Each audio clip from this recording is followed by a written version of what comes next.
দেখুন আঙ্কেল, আপনি গুরুজন, নিজের বিশ্বাস নিয়ে আছেন, ভালো কথা, কিন্তু দয়া করে এর মধ্যে বিজ্ঞানকে টেনে আনবার মতো ভুল করবেন না। নরখাদকদের কেন জন্ম হয় জানেন? এটা অনেক সময় একটা মানসিক বিকৃতির থেকে হয়।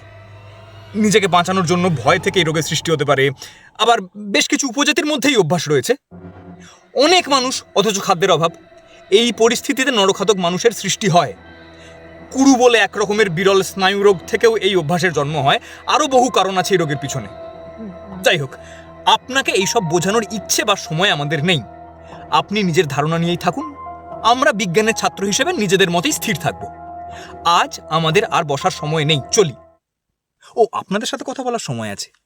হ্যাঁ, বিষয় হচ্ছে একটা নতুন গল্প আসছে ডার্ক হর্সেস আমাদের চ্যানেলে। গল্পের নাম রাক্ষসী তালাও। এখানে অনেক কঠিন কঠিন কথা আমি এখন বললাম। খানিকটা বিশ্বাস করি, খানিকটা বিশ্বাস করিও না, কিন্তু যখন এটা পড়লাম তখন মন দিয়েই পড়লাম। এটা কেন বললাম, বাট না না না না না না, আর একটু কি কেটে যেতে পারি? হ্যাঁ, তাহলে তুমি পরে এটা এডিট করে দেবে। হ্যাঁ। ওইটা খালি দেবে না, কিছু বিশ্বাস করে না। ঠিক আছে, কথা বললাম ওখানে।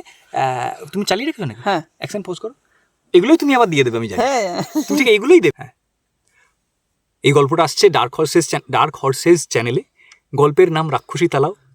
আমি এখানে, ক্যামেরাম্যান হাসছে তাই আমিও হাসছি, হাসার কোনো কারণ নেই। আপনারা গল্পটা শুনুন, মন দিয়ে শুনুন। খুব ভালো কাজ হচ্ছে বলেই আমার মনে হচ্ছে আমি গল্পগুলো খুবই মন দিয়ে শুনছি।